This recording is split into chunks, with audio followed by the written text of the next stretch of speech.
Hello guys, welcome to another vlog. Another vlog वगैरे काही नाही, हा फर्स्ट व्लॉग आहे.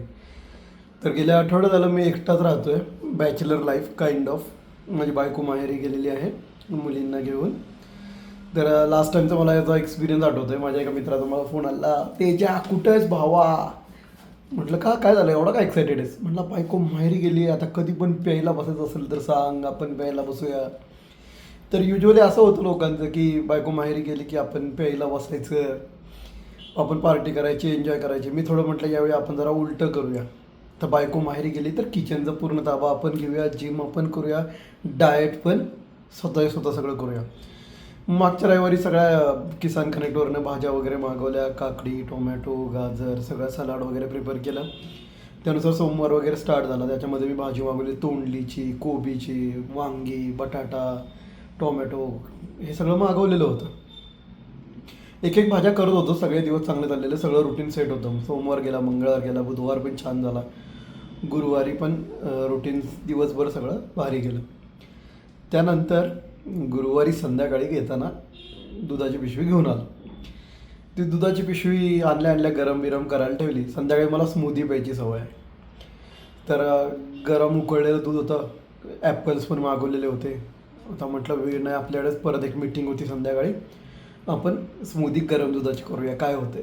म्हणून मी ॲपल कट केले, गरम दुधामध्ये ॲपल कट करून ती स्मूदी बनवून पिली.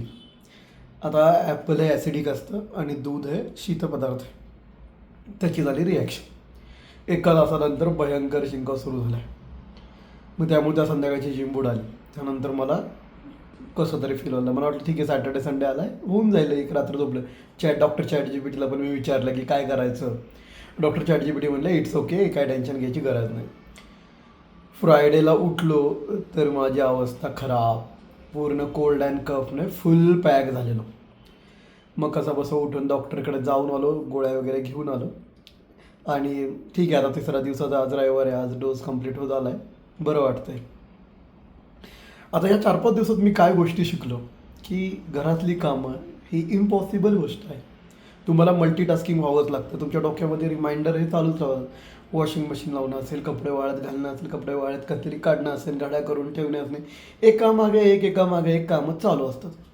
किचन क्लीन ठेवणं हा एक खूप चॅलेंजिंग टास्क आहे. आणि अजून एक गोष्ट मी जी शिकलो ती तोंडली आणि कोबी, या 2 भाज्या मी पोस्टपोन करत होतो की आज नको, उद्या करू, उद्या नको, परवा करू. सोमवार गेला, मंगळवार गेला, बुधवार गेला, गुरुवार गेला, शुक्रवार गेला, शनिवारी संध्या. आता काल मी शेवटी कोबीची भाजी केली. ती कोबीची भाजी करताना मला मजा आली. ती शिजत नव्हती, खूप वेळ गेला, मी शिजलो तिथे उभं राहून, पण कोबी काय शिजला नाही. पण शेवटी शिजली, थोडीशी आली, करपली. आणि आज म्हणलं रविवार आहे तर आज आपण ती राहिलेली तोंडलीची भाजी करूया. तर मी आत्तापर्यंत खाल्लेल्या सगळ्या भाज्यांमध्ये मला तोंडलीची भाजी खूप आवडली, जी मी बनवलेली होती. आणि ती तोंडली बनवायला पण मला काय, एक यूट्यूबवरती व्हिडिओ बघितला आणि त्यानंतर ती तोंडलीची भाजी मी बनवली. अप्रतिम झाली, खरंच छान आवडली. म्हणजे आयुष्यात असं असतं ना, आपण काय काय गोष्टी उगाच पोस्टपोन करत राहतो. त्या गोष्टी खरंच चांगल्या असतात, छान होतात, आपल्याला जमतात.